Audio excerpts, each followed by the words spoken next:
kita mau coba diskusi-diskusi hukum, diskusi-diskusi mengenai ilmu hukum, sharing ya hal-hal dasar ya. Dan ya silakan kalau ada yang mau bertanya dan lain sebagainya, ya kita sharing pada dasarnya, bukan bersifat mengajar ya. Jadi saya mulai dengan kata hukum ya, definisi. Oke. Orang bertanya hukum itu apa sih? Atau mungkin lahirnya hukum itu seperti apa gitu. Ayo coba abang kita, apa menurut pandangan Bang Roland tentang hukum itu? Hukum itu adalah aturan yang dibuat untuk membatasi tingkah dan tindakan masyarakat. Oke. Terus masih ada lagi? Itu dulu ya. Ya, itu benar banget ya. Jadi pada dasarnya arti dasar hukum adalah aturan atau kaidah yang mengatur antara hubungan manusia dengan manusia yang lainnya dalam satu komunitas, atau mengatur hubungan manusia dengan benda. Nah, ini yang belum disampaikan ya. Nah, jadi ada manusia dengan manusia, dan tentu ada manusia dengan benda atau kebendaan, keperdataan. Nah, itulah definisi daripada hukum.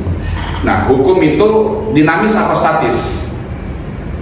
Dinamis. Selalu dinamis. Kenapa membuat hukum itu selalu dinamis?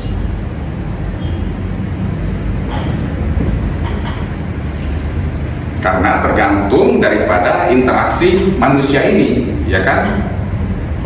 Semakin modern, pasti kebutuhannya, interaksinya, pengaturannya juga akan semakin modern. Contoh lah, mungkin zaman-zaman dulu nih ya, orang belum mengenal tentang teknologi, belum mengenal tentang IT. Nah, belum diatur tentang adanya undang-undang ITE. Begitu sekarang sudah semakin canggih, semakin modern, teknologi maju, otomatis hukum pun itu ikut menaungi. Lahir kemudian semisal undang-undang ITE dan lain sebagainya. Oke. Nah, apa sih fungsi hukum itu?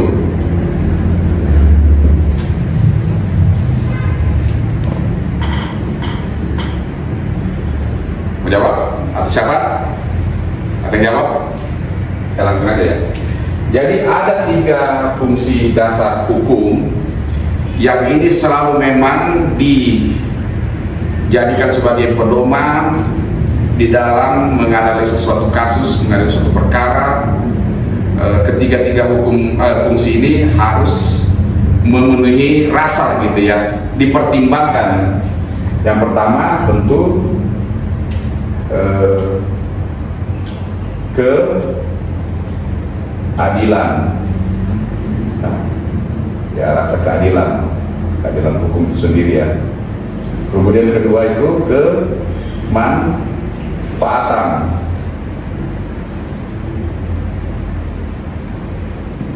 Yang ketiga itu kepastian hukum. Ya, ini 3 nih. Orang mau berusaha mendapatkan misalnya keadilan hukum, ya keadilan hukum seperti bagaimana? Apakah berkemanfaatan ataukah memiliki kepastian?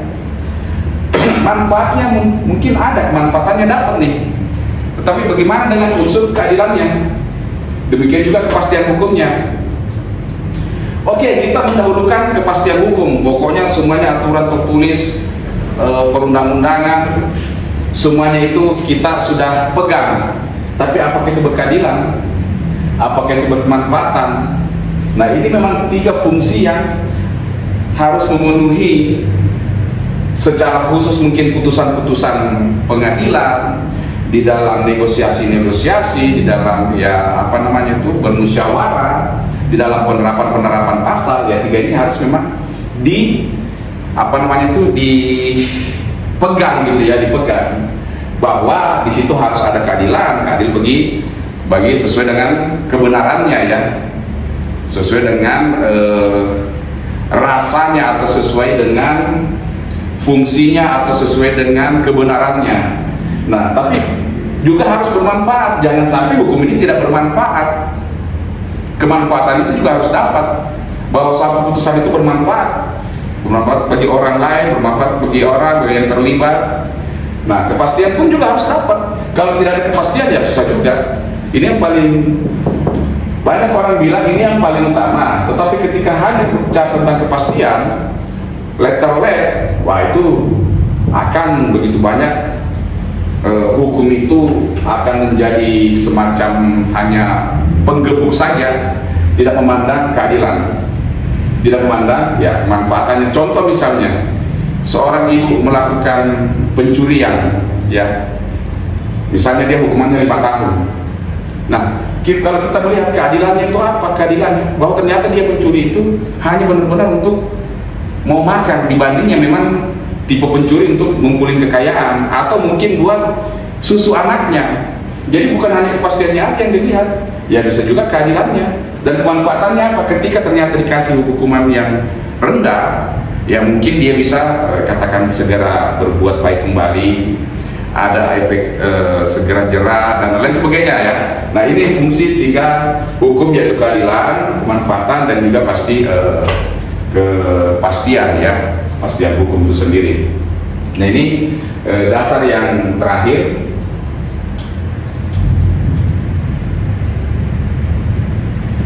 Hukum itu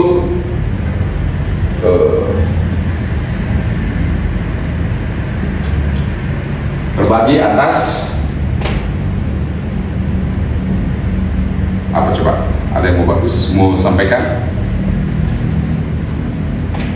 Hukum pidana dan perdata.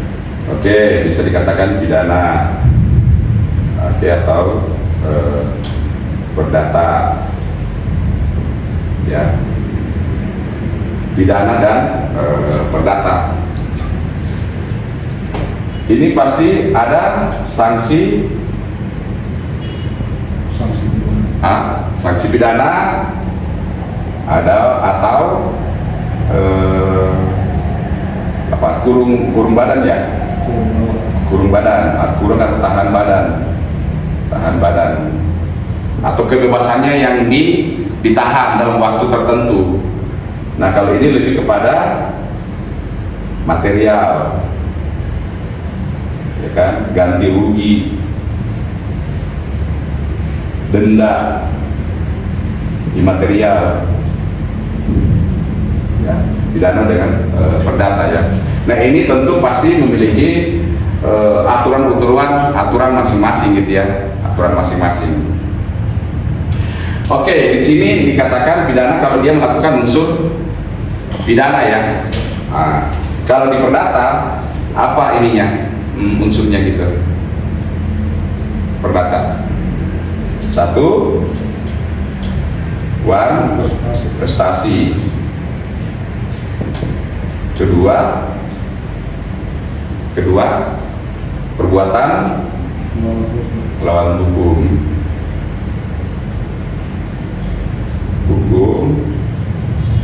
Atau PMA, ini sangat familiar ya. Nah, sekarang kalau perbuatan tidak pidana, misalnya orang membunuh, memperkosa, apakah itu bukan bagian daripada perbuatan melawan hukum? Melawan hukum, ya pasti juga bagian daripada melawan hukum.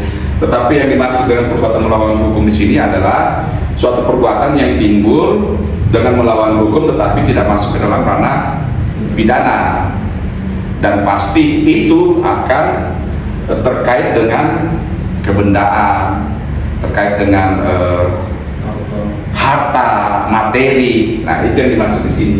Tapi pidana pun juga ada suatu perbuatan melawan hukum. Dan ini memang kadang menjadi kajian ya. Jadi ada pidana, ada perdata. Nah, kitabnya sudah otomatis pada tahu kan ya. Ini KUHP, ini perdata, tapi itu kitab besarnya. Bukan hanya di situ, banyak lagi undang-undang. Jadi kalau kita mau masuk ke dalam ini ya, untuk susunan perundangan, ini yang terakhir dulu kali ya sebelum kita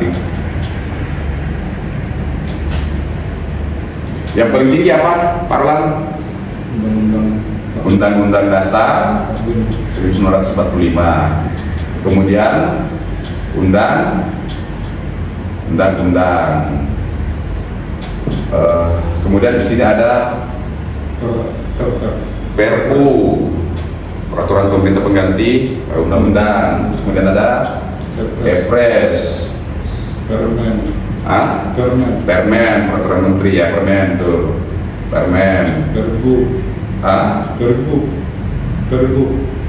tunggu dulu, ada Permen, terus kemudian ada lagi satu nih, ya ada juga Pergub ya, Pergub sampai ke ya lapisan terbawah yang paling menurut itu Perdes ada nggak? Ini apa namanya? Di sini ada Perpu, ada Kepres, ada Inpres juga nih. Inpres instruksi presiden, Permen, Pergub, terus ada satu lagi saya lupa, ada Pergubnya, ya. Nah ini semuanya adalah sistem perundangan. Jadi semua undang-undang ini harus berkesesuaian dengan Undang-Undang Dasar 1945, dan semua undang-undang yang di bawah susunannya ini dia tidak boleh bertabrakan dengan undang-undang di atasnya. Jadi itu ada apa namanya itu bukan adigium, tapi ini hukumnya apa, semacam adigium hukum lah ya, lex bukan, bahwa undang-undang yang di bawah itu tidak boleh bertentangan dengan undang-undang yang lebih besar. Kalau lex specialis derogat lex generali, undang-undang yang lebih kecil ketika itu nuansanya sama dengan yang di atas, yang lebih kecil ini yang menjadi pegangan karena dia lebih detail gitu kan ya. Contoh misalnya sudah ada permennya, nah, mungkin ada instansi-instansi yang memberikan peraturan-peraturan gitu ya, peraturan-peraturan.